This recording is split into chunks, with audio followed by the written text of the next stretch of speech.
Sutra of the Medicine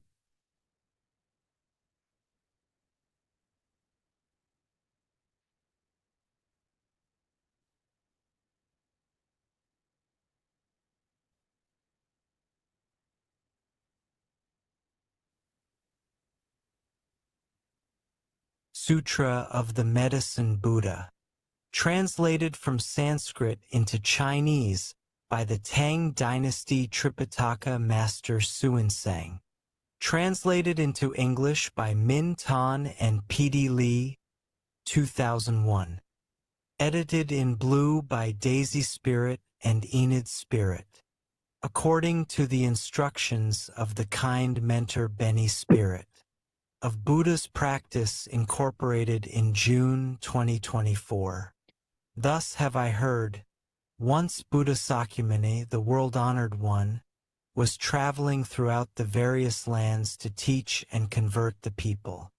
When he arrives in Vaisali, he rested under the tree of music, accompanied by 8,000 great bhiksus. An immeasurably great assembly, including 36,000 great bodhisattvas as well as kings, great ministers, Brahmins, laymen, and women, the 8 types of divinities and other human and non-human beings, gathered respectfully around the Buddha as he preached the Dharma. At that time, the Bodhisattva Manjusri, Prince of the Dharma, receiving the awesome spiritual power of the Buddha, rose from his seat, adjusted his robe to bare his shoulder and knelt on his right knee. He bowed deeply, and with palms joined, respectfully addressed the Buddha. World-honored one, may I please request you to explain the various names and titles, the great, past vows and the superlative virtues of the Buddhas, so that those who are listening to you will be freed of karmic obstructions, while in the future, sentient beings in the Dharma semblance age will also derive great benefit and joy. The Buddha praised the Bodhisattva Manjusri, saying, "Excellent, excellent Manjusri, out of great compassion, you have urged me to explain the names and titles, merits and virtues and past vows of the Buddhas, in order to liberate those who are bound by karmic obstructions and bring benefits, peace and joy to all sentient beings in the Dharma semblance age. Now, listen attentively and reflect very carefully upon what I am about to say." The Bodhisattva Manjusri replied, "So be it, world-honored one. We will joyfully listen to whatever you wish to teach."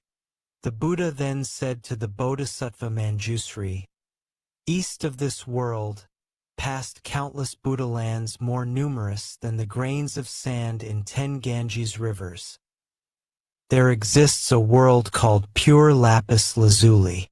The Buddha of that world is called the Medicine Buddha Lapis Lazuli Radiance Tathagata, Arhat, the perfectly enlightened, perfect in mind and deed, well gone, knower of the world, unsurpassed being, tamer, teacher of gods and men, Buddha, world-honored one." Manjusri, when the world-honored Medicine Buddha was treading the Bodhisattva path, he solemnly made 12 great vows to grant sentient beings whatever they desired. First great vow: I vow that in a future life, when I have attained supreme, perfect enlightenment, brilliant rays will shine forth from my body, illuminating infinite, countless, boundless realms. This body will be adorned with the 32 marks of greatness and 80 auspicious characteristics. Furthermore, I will enable all sentient beings to become just like me. Second great vow: I vow that in a future life, when I have attained supreme enlightenment, my body, inside and out, will radiate far and wide the clarity and flawless purity of lapis lazuli. This body will be adorned with superlative virtues and dwell peacefully in the midst of a web of light more magnificent than the sun or moon. The light will awaken the minds of all beings dwelling in darkness, enabling them to engage in their pursuits according to their wishes. Third Great Vow. I vow that in a future life, when I have attained supreme enlightenment, I will, with infinite wisdom and skillful means, provide all sentient beings with an inexhaustible quantity of goods to meet their material needs. They will never want for anything. Fourth Great Vow. I vow that in a future life, when I have attained supreme enlightenment, I will set all who follow heretical ways upon the path to enlightenment. Likewise, I will set those who follow the Sravaka and Pratika Buddha ways onto the Mahayana path. Fifth Great Vow. I vow that in a future life, when I have attained supreme enlightenment, I will help all the countless sentient beings who cultivate the path of morality in accordance with my Dharma to observe the rules of conduct, precepts, to perfection, in conformity with the three root precepts. Even those guilty of disparaging or violating the precepts will regain their purity upon hearing my name, and avoid descending upon the evil paths. Sixth Great Vow.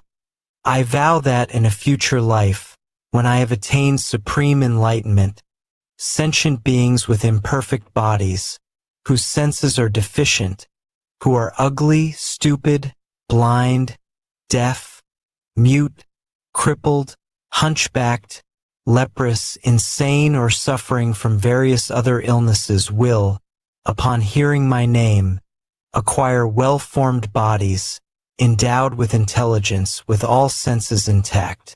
They will be free of illness and suffering. Seventh Great Vow. I vow that in a future life, when I have attained supreme enlightenment, sentient beings afflicted with various illnesses, with no one to help them, nowhere to turn, no physicians, no medicine, no family, no home, who are destitute and miserable will, as soon as my name passes through their ears, be relieved of all their illnesses. With mind and body peaceful and contented, they will enjoy home, family, and property in abundance, and eventually realize unsurpassed supreme enlightenment. Eighth Great Vow. I vow that in a future life, when I have attained supreme enlightenment, those women who are extremely disgusted with the 100 afflictions that befall women and wish to abandon their female form, will, upon hearing my name, all be reborn as men. They will be endowed with characteristics of Buddhas and eventually realize unsurpassed supreme enlightenment. Ninth Great Vow. I vow that in a future life, when I have attained supreme enlightenment, I will help all sentient beings escape from the demon's net and free themselves from the bonds of heretical paths. Should they be caught in the thicket of wrong views, I will lead them to correct views, gradually inducing them to cultivate the practices of Bodhisattvas and swiftly realize supreme, perfect enlightenment. 10th Great Vow. I vow that in a future life, when I have attained supreme enlightenment, those sentient beings who are shackled, beaten, imprisoned, condemned to death or otherwise subjected to countless miseries and humiliations by royal decree, and who are suffering in body and mind from this oppression, need only hear my name to be freed from all these afflictions, thanks to the awesome power of my merits and virtues. 11th Great Vow. I vow that in a future life, when I have attained supreme enlightenment, if sentient beings who are tormented by hunger and thirst, to the point of creating evil karma in their attempts to survive, should succeed in hearing my name, recite it single-mindedly and hold fast to it, I will first satisfy them with the most exquisite food and drink. Ultimately, it is through the flavor of the Dharma that I will establish them in the realm of peace and happiness. 12th Great Vow. I vow that in a future life, when I have attained supreme enlightenment, if sentient beings who are utterly destitute, lacking clothes to protect them from mosquitoes and flies, heat and cold, and are suffering day and night, should hear my name, recite it single-mindedly and hold fast to it, their wishes will be fulfilled. They will immediately receive all manner of exquisite clothing, precious adornments, flower garlands and incense powder, and will enjoy music and entertainment to their heart's content. Manjusri, these are the 12 sublime vows made by the world-honored medicine Buddha Lapis Lazuli Radiance Tathagata, Arhat, the perfectly enlightened, when he was cultivating the Bodhisattva path. Manjusri, as to these great vows made by the medicine Buddha while he was following the Bodhisattva path, as well as the merits, virtues, and adornments of his Buddha land, I cannot possibly describe them all, not even if I were to speak for an aeon or more. However, this Buddha land is utterly pure. You will find no women, no evil paths, nor even cries of suffering there. In this land, the ground is made of lapis lazuli, the boundaries are demarcated with golden cords, the towns, towers, palaces, pavilions, as well as the balconies, windows, and draperies are all made of the 7 treasures. The merits, virtues, and adornments of this realm are identical to those of Amitabha Buddha's pure land in the West. In this land dwell 2 great Bodhisattvas, universal solar radiance and universal lunar radiance. Among the countless Bodhisattvas, they are the leaders. Each in turn will succeed the medicine Buddha and succeed to his true Dharma treasury. For these reasons, Manjusri, all devout men and women should vow to be born in this land. Buddha Sakyamuni then told the Bodhisattva Manjusri, there are sentient beings who cannot tell right from wrong.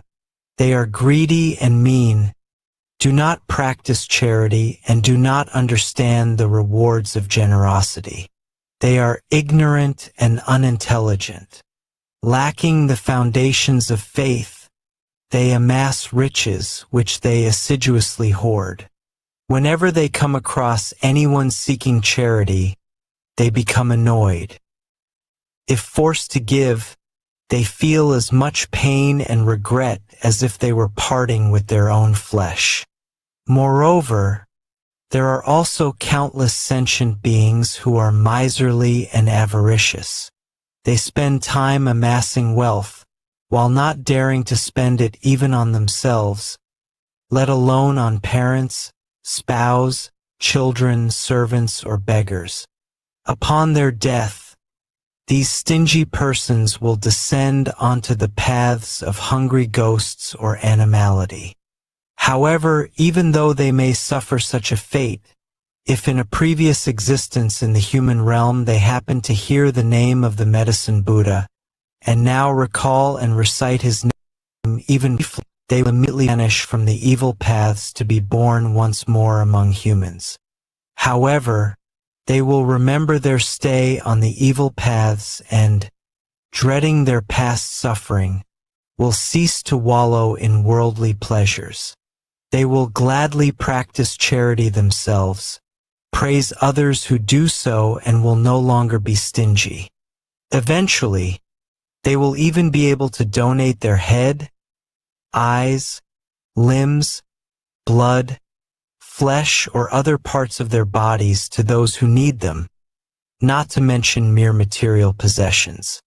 Moreover, Manjusri, there are sentient beings who have accepted the teachings of the Tathagata but have violated the precepts, moral rules, or they have not violated the precepts but have broken the regulations, or else, while they have violated neither the precepts nor the regulations, they have disparaged right views, or they have not disparaged right views but have abandoned extensive study of the Dharma and thus cannot explain the profound meaning of the sutras preached by the Buddha.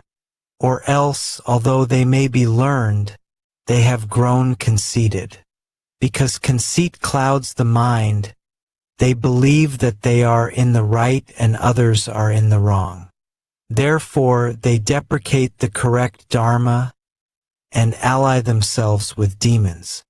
Such deluded persons not only follow wrong views themselves, they also lead countless other sentient beings into the same great pitfall. These sentient beings are bound to wander endlessly on the paths of hell, animality, and hungry ghosts. Yet, if they should succeed in hearing the name of the Medicine Buddha, they will abandon their evil conduct forthwith to cultivate wholesome ways, and thus avoid descending upon the evil paths. Even those who cannot abandon evil practices or cultivate wholesome teachings, and thus descend onto the evil paths, can still benefit from the awesome power of the Medicine Buddha's past vows. If through this power they should hear his name even briefly, their lives on the evil paths will end and they will be born again in the human realm.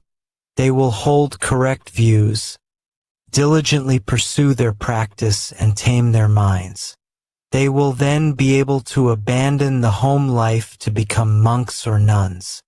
They will uphold and study the Dharma of the Tathagatas rather than disparaging and violating it.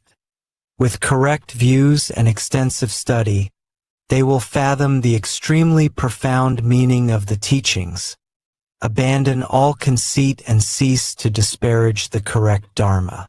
They will no longer have demons as companions, but will gradually cultivate the practices of Bodhisattvas and swiftly perfect them. Moreover, Manjusri, there are sentient beings who are avaricious, envious, jealous, and accustomed to praising themselves and disparaging others. They are bound to sink onto the three evil paths, suffering intense misery for countless thousands of years. When this intense suffering comes to an end, they will be born in the human world as oxen, horses, donkeys, or camels. Often beaten and mistreated, they will suffer hunger and thirst and constantly travel along the road carrying heavy loads. If they succeed in returning as human beings, they will be among the poor and lowly, always serving others, constantly receiving orders, never being free. However, if any of them, in a former incarnation as a human being, have heard the name of the world-honored Medicine Buddha and, as a result of this good cause, now remember and single-mindedly take refuge in him, they will, thanks to this Buddha's spiritual powers, escape all suffering. Their senses will be sharp and they will be wise and learned, constantly seeking the supreme teachings and meeting with Buddhas or Bodhisattvas. They will break forever through Mara's net, smash the shell of delusion, dry up the river of afflictions, and thus escape all the worry and suffering of birth, old age, disease, and death. Moreover, Manjusri, there are sentient beings who love to quarrel, create schisms, and engage in legal disputes. They constantly make themselves and others suffer, creating and increasing all kinds of evil karma with body, speech, and mind. They plot against one another without mercy, while invoking the spirits of mountains, forests, trees, and tombs.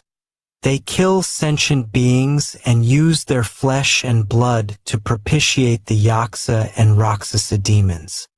They may take advantage of various evil or deviant methods to harm others. However, if the victims succeed in hearing the name of the Medicine Buddha, none of these evil practices can harm them. Moreover, Everyone concerned will develop compassionate minds, endeavoring to benefit and bring peace and joy to others. They will abandon their harmful thoughts and their angry, spiteful minds, and all parties will be happy and satisfied with what they have. They will cease to encroach upon others, but will instead seek to benefit one another. Moreover, Manjusri within the fourfold assembly of bhiksus, bhiksunis, upasakas, and upasikas, as well as among other men and women of pure faith, there are those who are able to adhere to the 8 precepts for a full year or for 3 months a year, dedicating these good roots toward rebirth in the Western Pure Land of Amitabha, the Buddha of infinite life, so as to listen to the correct Dharma. If their rebirth in the Pure Land is still uncertain, but they hear the name of the world-honored Medicine Buddha, then, at the time of death, 8 great Bodhisattvas, namely Manjusri, Avalokitesvara, Mahasthamaprapta, Axiomedes, Ratnakandana, Vaishajyaraja, Vaishajya and Maitreya will traverse space and descend to show them the way. They will thereupon be reborn spontaneously in jeweled flowers of many hues. Moreover, there are those who are born in the celestial realms, thanks to hearing the name of the Medicine Buddha. Despite their birth in the celestial realms, their good roots are still not exhausted, and thus they will not be born again on the evil paths. When their lifespan in the celestial realms comes to an end, they may return to the human world as wheel-turning kings, ruling over the 4 continents around Mount Sumeru. With awesome virtues and ease, they will set countless hundreds of thousands of sentient beings onto the path of the 10 virtues. Or else, such persons may be born as Kshatriyas, the military ruling class, or Brahmins or laymen of great families, with abundant wealth and overflowing granaries and storehouses. They will be endowed with noble features, numerous family members and retainers, as well as intelligence, wisdom, bravery, vigor, and the imposing demeanor of a great hero. Likewise, if there is any woman who hears and single-mindedly holds fast to the name of the Medicine Buddha, she will never again be born in female form. Manjusri, after the Medicine Buddha attained Supreme Enlightenment, he realized, by virtue of his past vows, that sentient beings endured various diseases. Some were the targets of black magic or various poisons, while others suffered short lives or untimely death. At that time, seeking to put an end to these miseries and fulfill the desires of sentient beings, he entered a samadhi called eliminating all the suffering and afflictions of sentient beings. Once he entered that samadhi, a brilliant light shone forth from his ana as he uttered a great dharani. Namo Bhagavate Vaishajaya Guru Vedurya Prabharjaya Tathagataya. Art hate Samyak Sambadhaya Tadayatha. Om Baishaji Baishaji Baishajya Samadgate Svaha. As soon as the Medicine Buddha, in his radiance, had uttered this dharani, the entire cosmos rumbled and shook. Brilliant lights shone forth, allowing all sentient beings to escape disease and suffering and enjoy peace and happiness. Manjusri, if you come across any man or woman suffering illness, you should constantly cleanse him, bathe him, and rinse his mouth. You should single-mindedly recite this dharani 108 times on his behalf, over his food, medicine, or water from which insects have been removed. Once he has consumed the food or drink, his illness and suffering will disappear. If the patient has a particular wish and single-mindedly recites this dharani, his wish will be fulfilled. he will be free of disease, enjoy a longer life, and, at death, be born in the realm of the Medicine Buddha.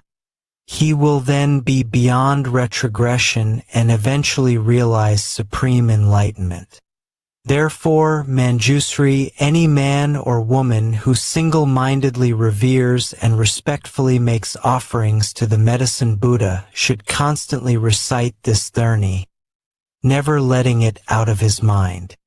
Moreover, Manjusri, upon hearing the various names of the Medicine Buddha lapis lazuli radiance Tathagata, Arhat, the perfectly enlightened, men and women of pure faith should recite and hold fast to this name.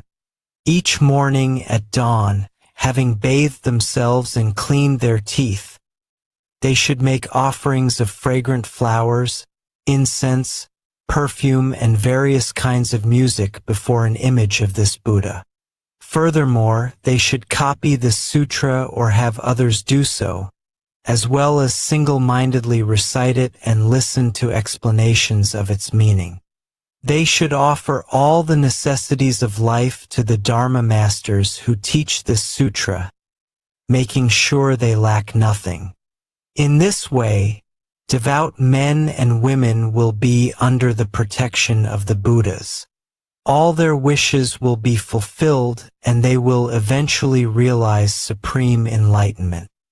The Bodhisattva Manjusri then respectfully addressed the Buddha, "O world-honored one, I vow that in the Dharma semblance age, I will use every skillful means to help men and women of pure faith hear the name of the world-honored Medicine Buddha.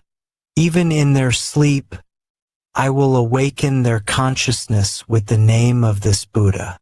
O world-honored one, if any devout person should read, recite and uphold this sutra or lecture upon it, explaining its meaning to others, or copy it or have others copy it, or if they should pay it the utmost reverence, adorning it with fragrant flowers, perfumes, incense powder and sticks, garlands, necklaces, banners, canopies, dance and music, and protecting it with precious, multicolored cloth, and if they should prepare a clean site, erect a high altar and place the sutra upon it, the 4 great celestial kings, their retinues as well as countless hundreds of thousands of other divinities, will thereupon proceed to this place to make offerings and guard this sutra.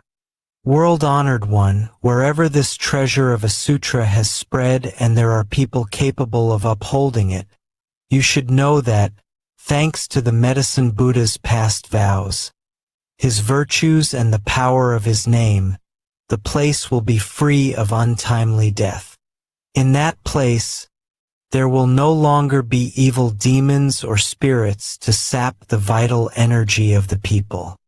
Even if there were, these devout men and women would recover, enjoying good health and peace of mind. The Buddha then spoke to Manjusri, so be it, Manjusri. It is just as you say. If men and women of pure faith wish to make offerings to the world-honored Medicine Buddha, they should first make an image of this Buddha, and then place it upon a pure, clean altar. They should scatter all kinds of flowers, burn all varieties of incense, and adorn the place with banners and pennants. For 7 days and nights they should adhere to the 8 precepts, consume only pure food, bathe and perfume themselves, put on clean, fresh clothing, and keep their mind undefiled, free of anger or malice. They should develop feelings of kindness, compassion, joy, and giving toward all sentient beings, while bringing them benefits, peace, and happiness. They should play music and sing the praises of the Medicine Buddha, while circumambulating his image in a rightward, clockwise direction. Moreover, they should bear in mind his merits, virtues, and past vows, while reading and reciting this sutra, reflecting on its meaning and explaining it to others. Whatever they wish will then be fulfilled, whether it be longevity, wealth, or anything else, such as official position or the birth of sons and daughters. Moreover, if any sentient beings suddenly suffer nightmares and witness all kinds evil omens, such as flocks of strange birds, or hundreds of ominous signs throughout their homes, they need only venerate the world-honored Medicine Buddha with all kinds of wonderful offerings, and the nightmares, evil omens, and inauspicious signs will all disappear, no longer able to cause them harm. If any sentient beings are in fear of water, fire, knives, poison, falling off a precipice, or of vicious beasts, such as wild elephants, lions, tigers, wolves, bears, venomous snakes, scorpions, centipedes, millipedes, infectious mosquitoes or gnats, they need only single-mindedly recall and recite the name of the Medicine Buddha, while respectfully making offerings to him, and they will escape all these terrors. If a country should be subject to foreign invasion, banditry, or rebellion, the inhabitants need only recall and recite the name of the Medicine Buddha, while paying homage to him, and all these calamities will likewise disappear. Moreover, Manjusri, there are men and women of pure faith who throughout their lives have not worshipped any deities, but have single-mindedly taken refuge in the Buddha, the Dharma, and the Sangha, and upheld the precepts, the 5 or 10 lay precepts, the 400 Bodhisattva precepts, or the 250 bhiksu or 500 bhikshuni precepts. However, if any of them have violated the precepts they have taken and fear falling onto an evil path, they should concentrate on reciting the name of the Medicine Buddha and respectfully make offerings to him. They will then certainly avoid rebirth on the 3 evil paths. If women who experience extreme pain during childbirth can, with utmost sincerity, recite the name of the Medicine Buddha, praise, venerate, and make offerings to him, they will be relieved of their suffering.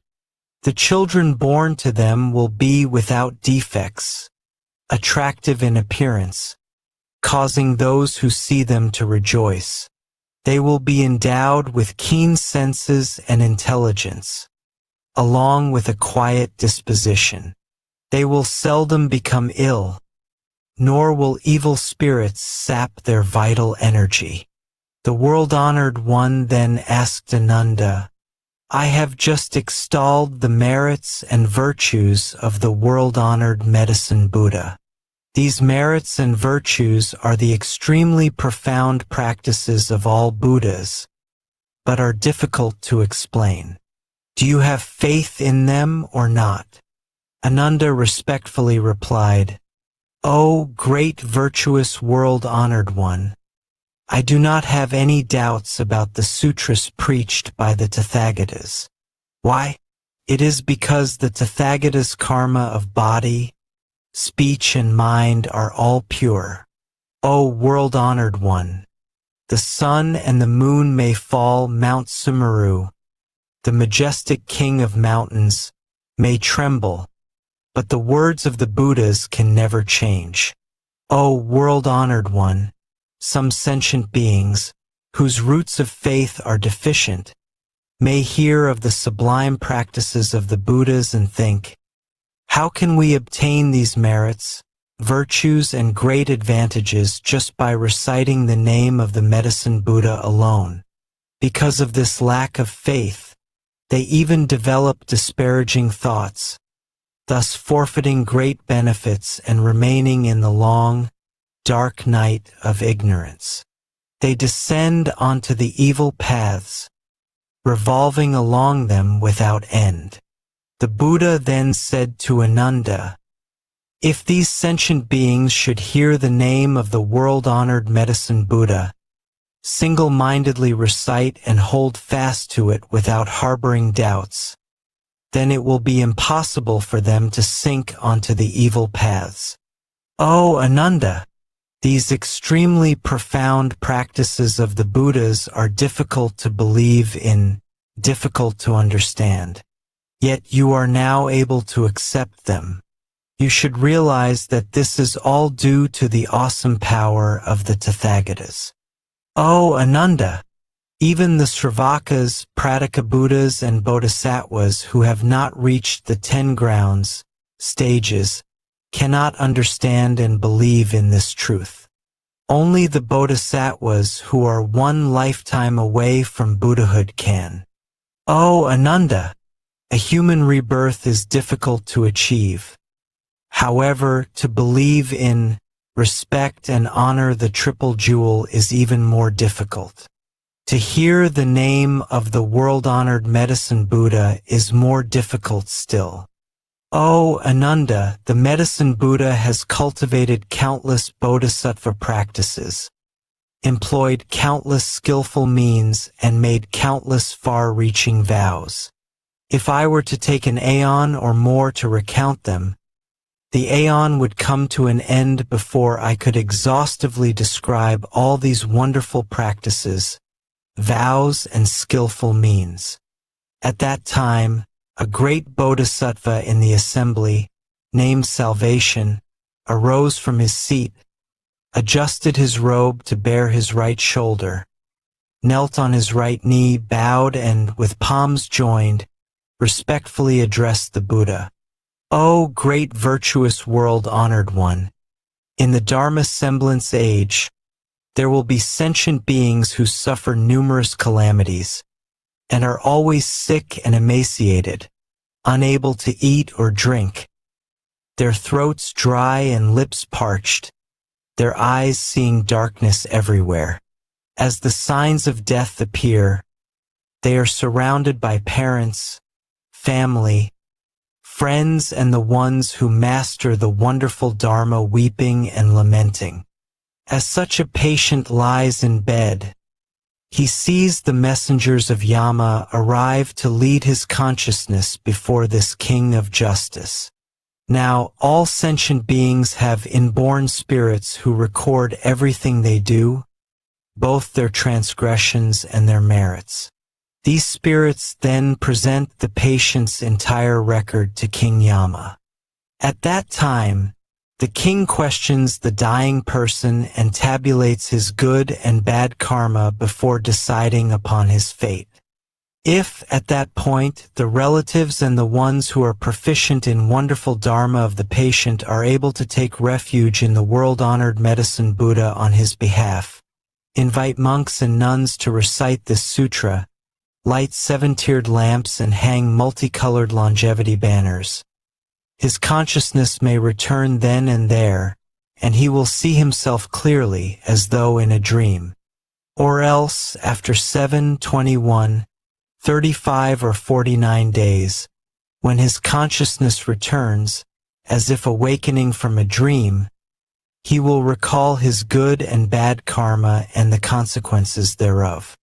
Having personally witnessed the consequences of karma, he will never again create evil karma, even if his life is in danger.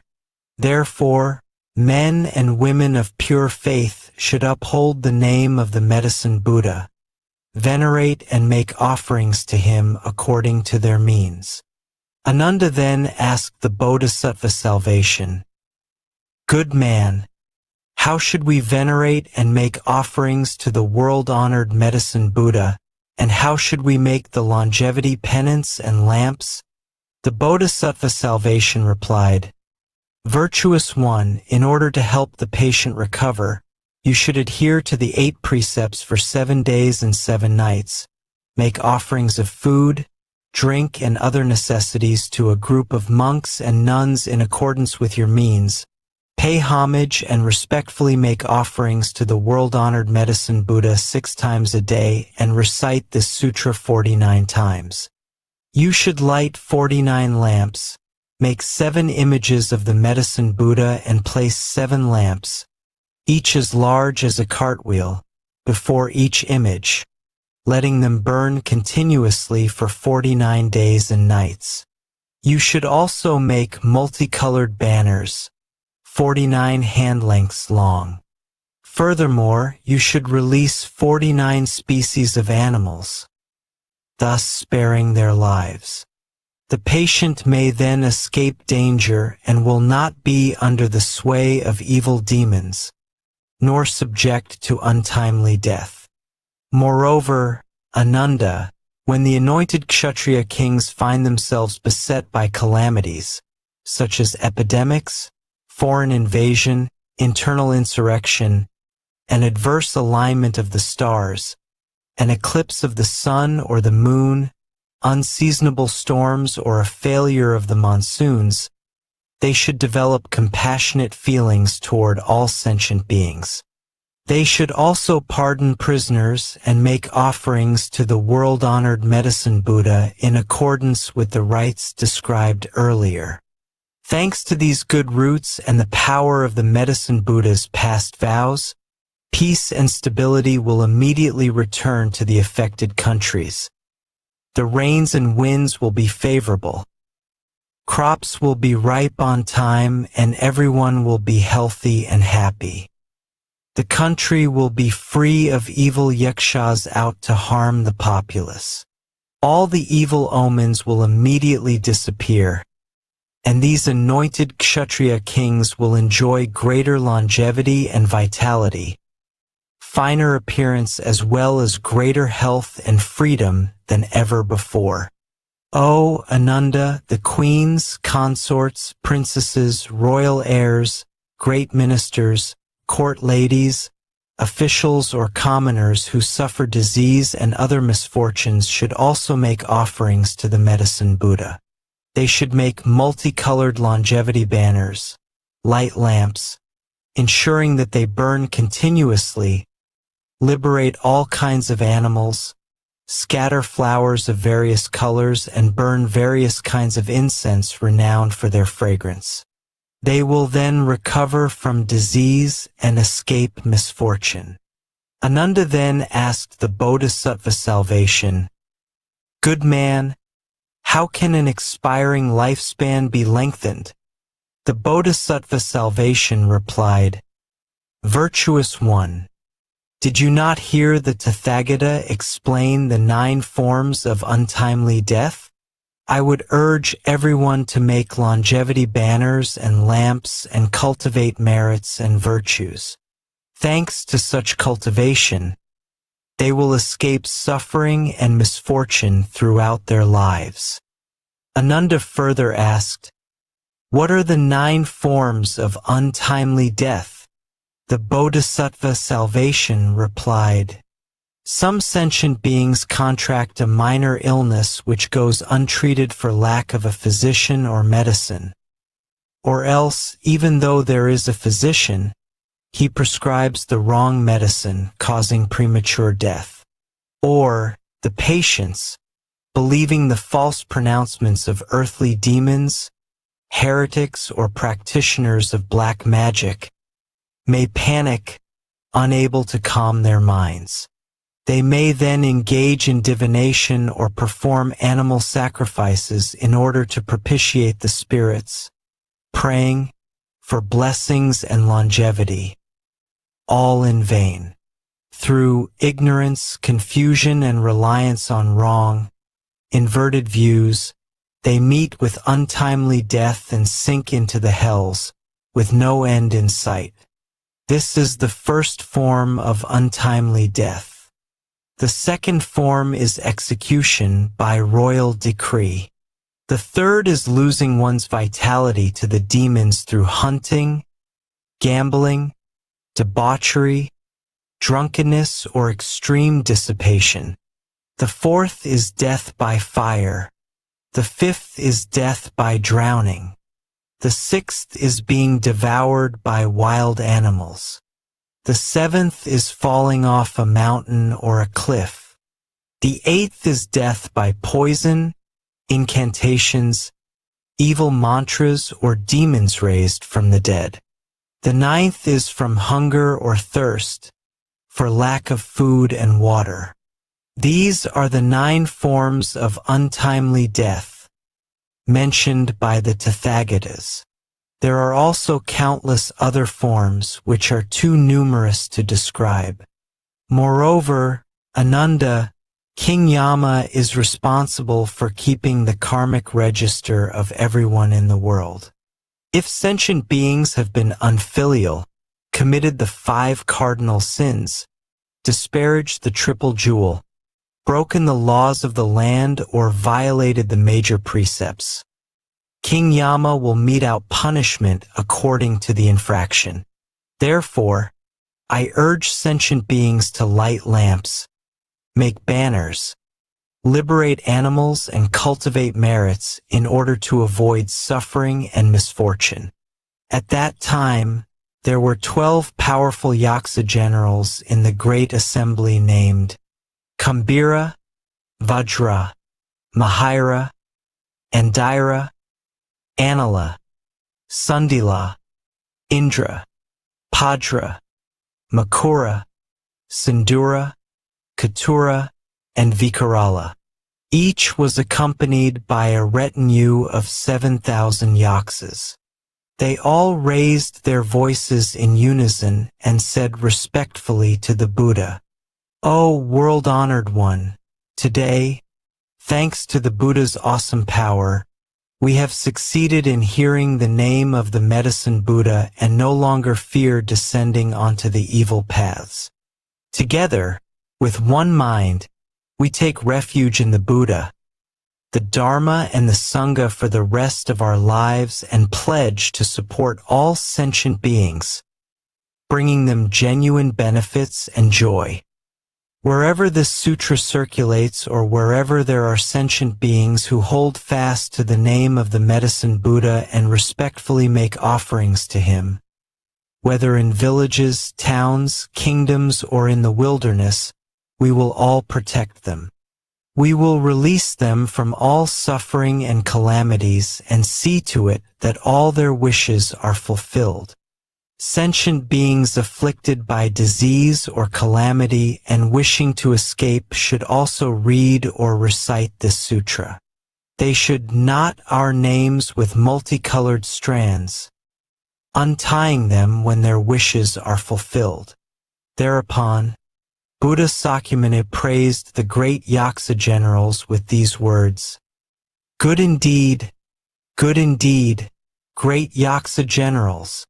Those of you who wish to repay the benevolence and the virtues of the world-honored Medicine Buddha should always benefit and bring joy to all sentient beings in this way." Ananda then asked the Buddha, "World-honored one, what should we call this teaching, and how should we adhere to it and put it into practice?" Buddha Sakyamuni replied to Ananda, "This teaching is called the past vows, merits, and virtues of the Medicine Buddha, or the Dharni of the vows of the 12 Yaksa generals to benefit sentient beings or eradicating of all karmic obstacles. You should uphold it as such." When Buddha Sakyamuni finished speaking, the great Bodhisattvas, as well as the great Sravakas, kings, ministers, Brahmins, laypersons, Devas, Nagas, Yaksas, Gandharvas, Asuras, Garudas, Kinnaras, Maharagas, and other human and non-human beings all rejoiced at the Buddha's words. They faithfully accepted them and put them into practice. Sutra of the Medicine Buddha Lapis Lazuli Radiance Tathagata. His past vows, merits, and virtues. Homage to the Medicine Buddha's great assembly of Buddhas and Bodhisattvas.